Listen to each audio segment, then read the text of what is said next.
En tête de liste, eh bien, nous irons à l'assaut de l'Indépendant pour voir un petit peu ce qui est titré à la une. C'est parti. Alors, l'Indépendant titre à sa une, route à la 2, à Fanoya, Mindef, partenariat magnifié, mise en service officielle de la route bitumée d'Afanoya dans l'arrondissement de Yaoundé 3e le 23 décembre 2024. Le partenariat entre les collectivités territoriales décentralisées et le ministère de la Défense à travers le génie militaire exalté. Vous pourrez donc lire l'article en page 2, en page 2 et en page 3. Mairie de Yaoundé 5, mairie de Yaoundé 6, 5,2 milliards de budget. Quant à la mairie d'Ayos, 2,4 milliards de budget. Ensuite, à la une du journal Le Jour, fête de fin d'année, des produits de première nécessité à bas prix. Le ministre du Commerce, Luc Magloire Mbarga Tangana, a procédé au lancement de la campagne nationale des ventes promotionnelles le 23 décembre 2024 au boulevard du 20 mai à Yaoundé en page 6. Donc Yaoundé, plus de 2000 sauveteurs recasés. La mairie de la ville vient de mettre à la disposition des commerçants un nouvel espace. L'infrastructure moderne, construite dans le cadre d'un partenariat public-privé, vise à libérer les trottoirs du marché illégalement occupés au marché Mokolo. Rendez-vous donc en page 3. Et pour terminer, mairie de Bafoussam, un budget de 6 milliards pour 2025. Rendez-vous donc en page 7.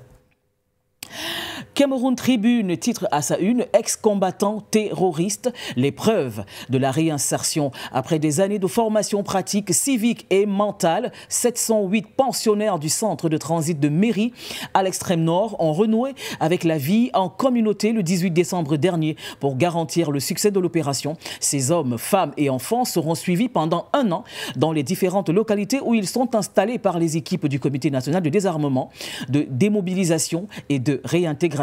L'objectif est de s'assurer qu'ils ne rejoignent plus les bandes armées. Rendez-vous donc en focus en pages 6 et 7.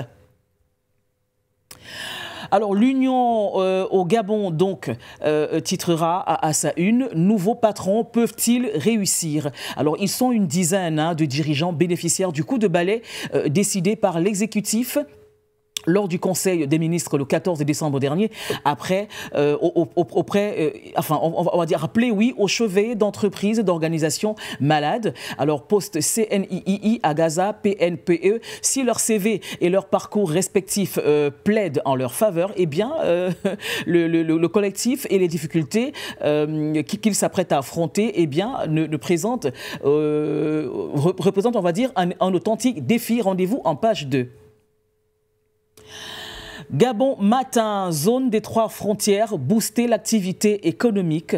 Bon, alors, on doit reconnaître un envol économique dans les 5 prochaines années, après la signature établie dernièrement à Bitam, en présence du Premier ministre Raymond Ndong Sima, des contrats liés au programme de développement intégré de la zone des 3 frontières et engageant les pays concernés, Gabon, Guinée équatoriale et Cameroun.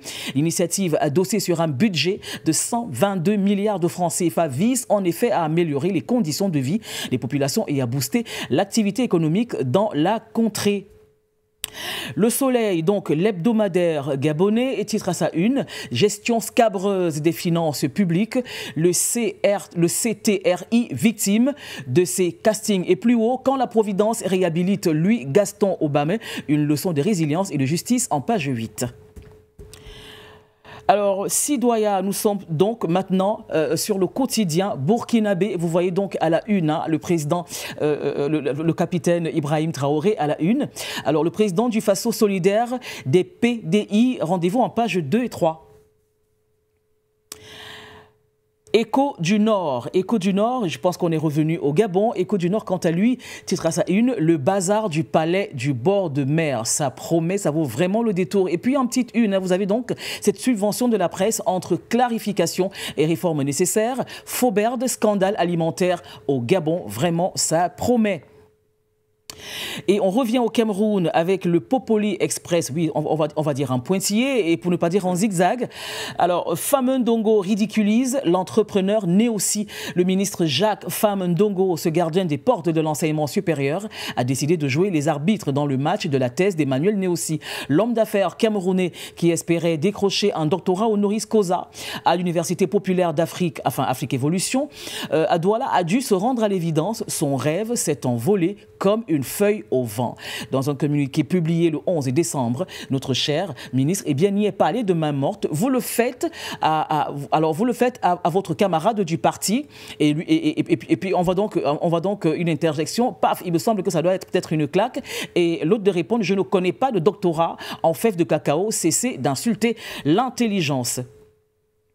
Et on termine avec le Canard déchaîné, cet hebdomadaire ivoirien. Alors, à sa une, le Canard déchaîné titre « Enquête contre des membres du gouvernement, la preuve d'une discorde entre Macron et Ouattara ». Et puis, à 11 mois de la présidentielle 2025, l'opposition croule sous le poids des poursuites judiciaires. C'est donc terminé pour la une.